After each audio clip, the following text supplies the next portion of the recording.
Hello and welcome to White Glove Reviews. In this video, we're going to be taking a look at the random Magic cards I ended up picking up over May 2018.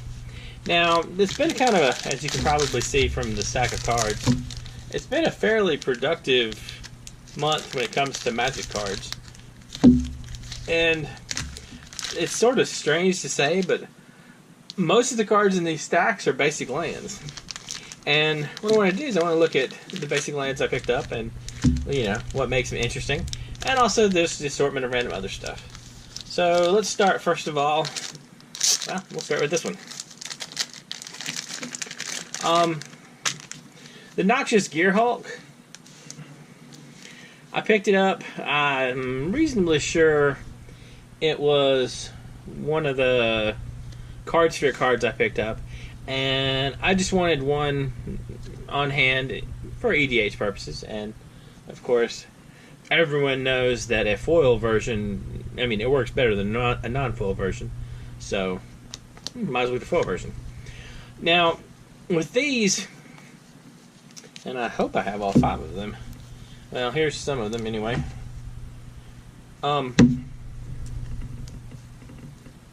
These are the Rebecca Guay lands that she did recently, and I wanted to take a look at them in person to see how they looked, you know, foiled out. And let me see if I can, I'll see if I can get these on camera so y'all can take a look at how they look. Because I don't know if y'all have noticed or not, but when you look at a foil online, unless it's specifically a scan, a lot of times it'll be the normal land with like a filter applied over it. So anyway, but for this one, it looks okay. The forest, it very much looks like a Rebecca Guay forest, and you can kind of see her style with the plains as well. I don't know. I don't know if these are going to quite get into my basic land rotation or not. I mean, they're interesting looking, but let's see. Other stuff. We got, oh, okay. There's 2 in here. Grand Lord Rada. I picked this one up because it was super cheap, and it's just oftentimes a good idea to have the legends on hand in case you just decide to build an EDH deck. Helm of the Host. I was pretty excited about this. I haven't had a chance to try this one in practice yet. It's a piece of equipment. It says at the beginning of combat on your turn, create a token that's a copy of equipped creature, except the token isn't legendary. If equipped creature is legendary, that token gains haste. I like all the kinds of interesting rules issues that come up with Helm of the Host. And it just kind of, I don't know, it's the kind of card that I like. I want to try this in action. I just haven't had a chance to do it yet. Next is one of the City's Blessing foil tokens. And this is just the one that has the elemental token on the back. You know, it's good to have a City's Blessing token. I personally despise the City's Blessing mechanic.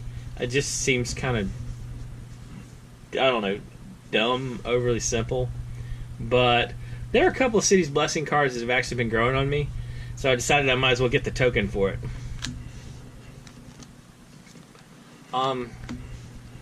Next is Rona's Last Stand, and I might be mispronouncing Rona. I don't know about this card. This card, it's a sorcery for 2 mana that makes a 5/4 snake creature. And it doesn't really do anything exciting right now, but I kind of feel like at some point, if the right card or cards come out, this card can be amazing. It's doubtful it'll ever be amazing in Standard, but I mean, it might be good for Modern or Legacy, something like that. And they're super cheap. I mean, like, they're under $1 for the foils. Alright. The Ramudap Excavator. This is just a Crucible of Worlds stuck on a 2/3. And, you know, Crucible of Worlds.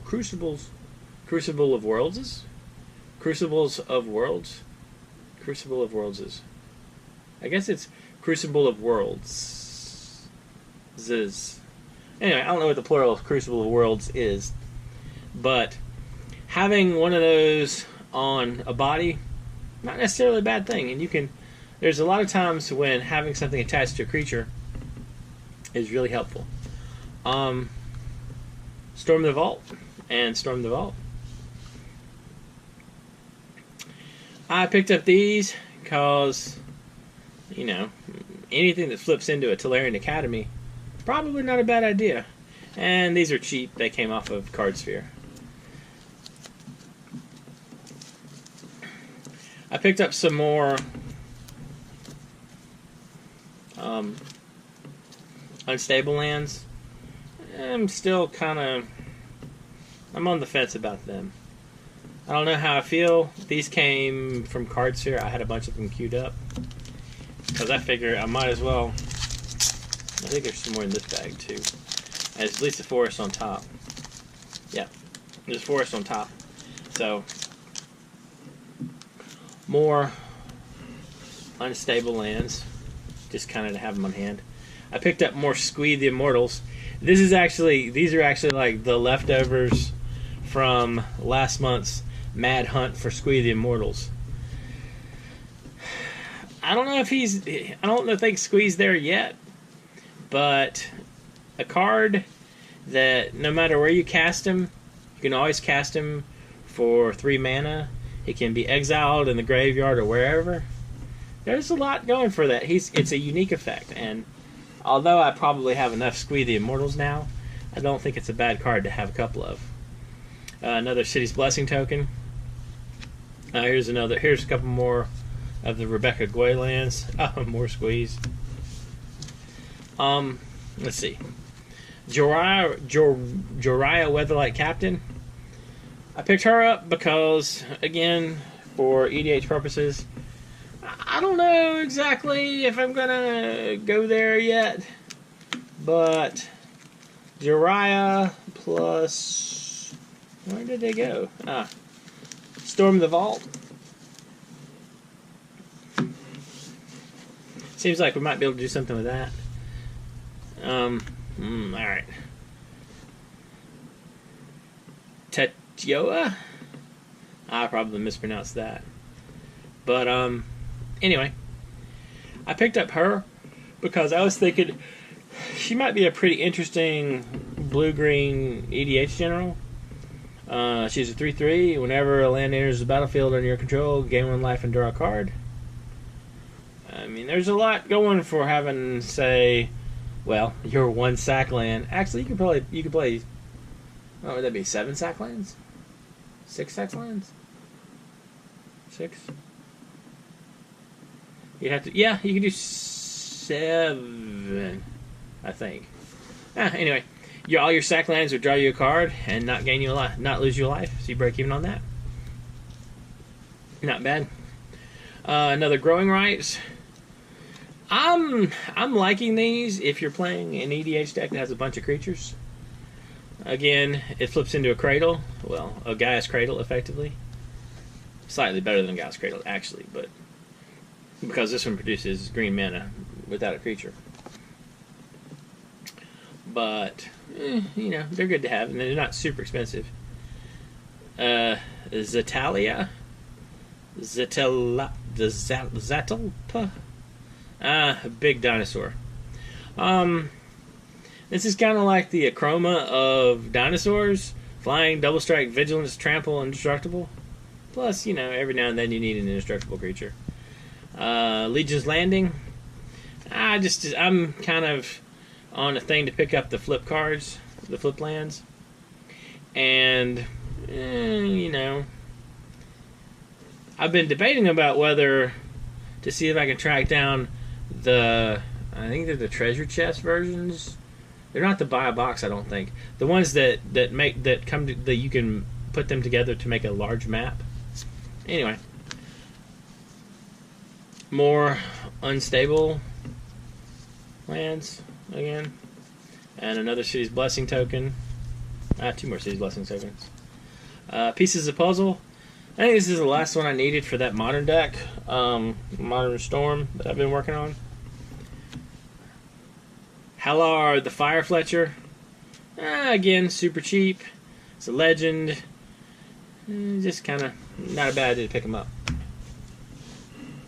Alright. The Earl of Squirrel. I have this. I picked up another one of these because at the card shop where I play EDH every week, they have this thing where they deal out face down a stack of promos that they've been given, and they let people randomly pick one just as a freebie for coming to play. And I keep getting Earl of Squirrels. And, well, I have a passionate hatred for everything silver bordered. I don't like any of the silver bordered cards at all. But, you know, I picked it up this month, so it goes into the stack. And more unstable lands. Yeah, I think there's a couple of each in the sleeve. Let's see. Alright. A foil Steam Vents. I really like the foiling on the Steam Vents, the new version. And hopefully you can see it in the camera, where you see how like the pipes are foiled a little bit differently, and they kind of have a pop to them. I just think it's a pretty foil. And this one came off of my Card Sphere thing. Fungal Plots. I am absolutely positively going to do something with this in EDH. I just haven't yet. Moldotha. Everyone seems to have made a Moldotha deck. I never got around to building one. I might build one at some point. I don't think I actually have a black, green, blue one, so might as well build it. I also think Slimefoot, he's probably going to hang out with Fungal Plots at some point. More basic lands. Wayward Sawtooth. Additional lands are a good thing, and I want to play them additional lands in turn. He's got City's Blessing, which again I'm kind of meh on. Verdant Sun's Avatar. This is another one of the freebies from playing EDH on a weekly basis. Another Rune Cap. Ramunap. Excavator. Eldrazi Obligator. I've been thinking about throwing together one of the versions of the Eldrazi deck for Modern, and one of the versions I saw used these, and they're not expensive. Another Legion's Landing. Again, just me picking up the flip cards. Another Helm of the Host. Shanna Sisei's Legacy. She was much more exciting when I misread her and thought she effectively had hexproof, as she's only the target of abilities your opponents control. Not so exciting, so meh. Again, just picking up some of the legends from Dominaria, and she's kind of interesting. She might end up in an equipment deck. Another Fire Fletcher. This is another one of the Rebecca Guay lands. I got to take a look at. I'm still not a super fan of those. Another Squee the Immortal.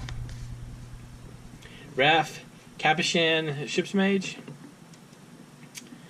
Again, just kind of picked it up for purposes of having it on hand. Being able to play artifacts and legendary things as flat with Flash seems like it'd be good. And Kazarov, Sengir Pureblood. You know, kind of might be okay, but he's an overly expensive legend. Pardon me. Alright, so that takes care of those. Let's see what's left in my stack of stuff. Alright. In addition to the Rebecca Guay lands, I also wanted to take a look. More unhinged. I'm sorry, more unstable. In addition to the Rebecca Guay lands, I also want to take a look at the Mark Poole lands. the ones that he did recently. And I gotta say, let me see if I can get it so y'all can see that. I like the swamp a lot, and I'm seriously thinking that the next mono black EDH deck that I build is going to use these as their swamps. There's kind of a, I don't know what you call it, like a Firefly look to it. It's reminiscent of that APAC land that has the cemetery with the ghosts, and I like that one as well.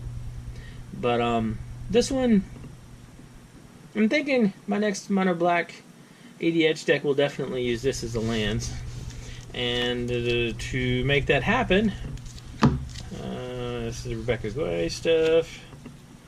Here's the Rebecca Guay Island. I picked up some of each of them, and that's what most of this stuff here is. Rebecca Guay Island. The island, the problem with the Rebecca Guay Island is a problem that I've noticed with a lot of islands recently. It doesn't look like an island. It's a waterfall. And it's a waterfall obviously in some kind of forest, because I mean you can see that. It's not an island. So, some plains, and we have excavator, more fungal plots, another Rona's Last Stand, and more of the Mark Pool swamps. I picked up enough Mark Pool swamps because they were like under $2 each, and they're kind of neat. I like them. Another Zetalapa, Elpa? Anyway, big dinosaur dude. This is the Mark Pool Plains, and I don't like it anywhere near as much as I like the swamp, but it's kind of neat. And again, the Mark Pool Island, it looks more like an island than the waterfall did, but it's still kind of just, it's closer to showing the island. And again, I don't know, a bunch more of these. Yeah, a bunch more of the swamps.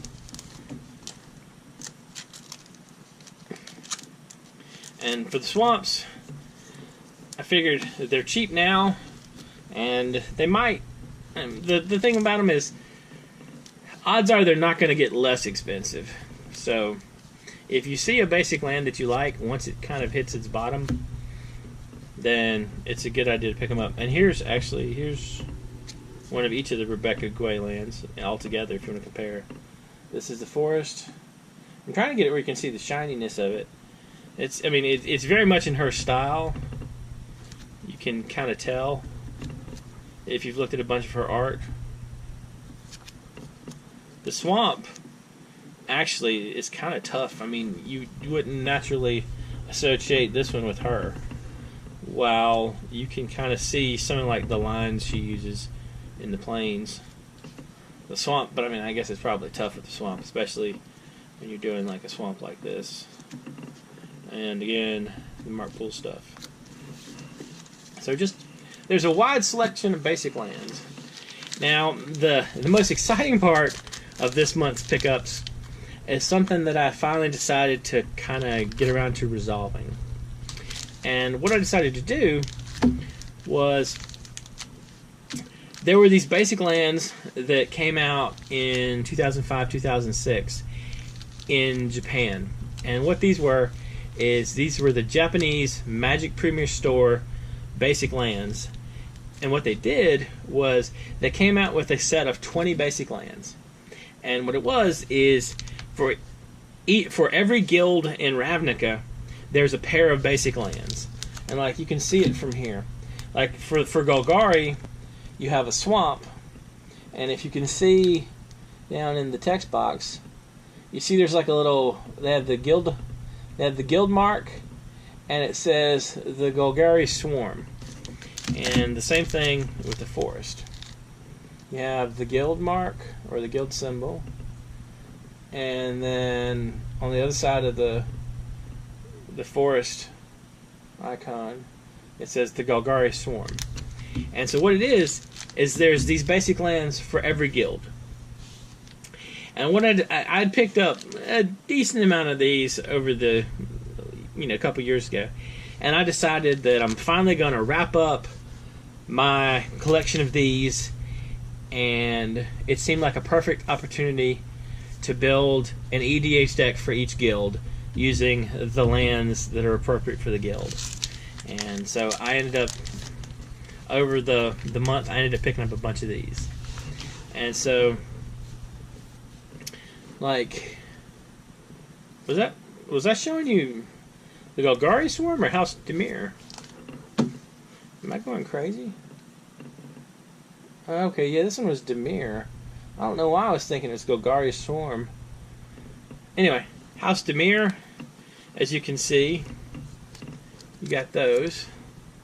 And here's the Golgari Swarm, so you can see it. You have the little Golgari Swarm symbol right there, and it says the Golgari Swarm. I'm trying to get it so you can see it in the camera, but it's kind of tough to get the right angle on these. Anyway, there are these for these for each of these. The Sleznaya Conclave and the Ozarius Senate. I'll include a link in the description if you want to check out some information about these.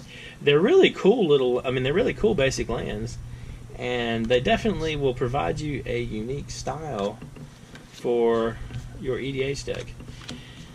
And by my count, I figure I needed 15 of each land, because realistically, if you're doing an EDH deck and you're going to have some non-basic lands in there, 30 should be enough easily. And I really expect, depending upon the deck, I might not need even that many. But what I'm figuring is it's good to have a backup just in case, like a buffer. Here's the Orzhov Senate.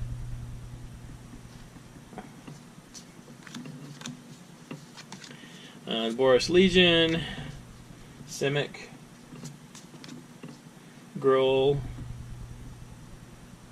Let me see, Gruul. Ozarius Senate, Boros, Jameer, Boros. Anyway, as you can see, there's a bunch of different options for these. And the Sleznaya, the Forest.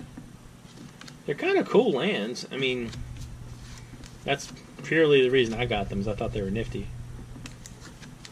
And to round out the collection of them. And these are kind of in packs. The Swarm, Senate, Sleznaya, Izzet. There's one of the Izzet League Mountains. Luckily, in my random picking stuff up before, I picked up the Izzet Islands already, and they tended to be a bit more expensive than some of the other ones. Simic Combine, Izzet League. Well, luckily I just needed mountains for Izzet. Boros, Golgari, Simic, and Gruul. Last couple of Gruul forests I needed, and Sleznaya. Anyway, as you can see, there's multiples of these in there to wrap them up. So that's really it for the pickups for May 2018. Really, I just got a lot of basic lands. This is kind of like laying the foundation for deck building in the future. Now, you may or may not be like me in this respect, but I personally think that basic lands are one of the most critical things when you're building a deck. And the reason I say it's critical is they're one of the few ways you can actually show like style when it comes to the deck. I mean, you can bling things out, but a lot of times there's a foil choice, or like your choice is, do I play the alpha one, the beta one, or the unlimited one, that kind of thing. But when it comes to basic lands, there's hundreds of different choices, and you can pick the art you like the best, or you can pick the thing you like the best. Like, say you want to build a thing using the guild lands, or you want to build something using unstable lands, or the Mark Pool lands. or some random APAC land. You can pick pretty much whatever you want, and it lets you personalize your decks. Anyway, let me know what you think. Are y'all gonna go out and hunt up some of these awesome Ravnica Guild lands, or are they kind of meh? Let me know in the comments what you think. And if you've enjoyed this video, please like and subscribe, and I hope y'all have an excellent day.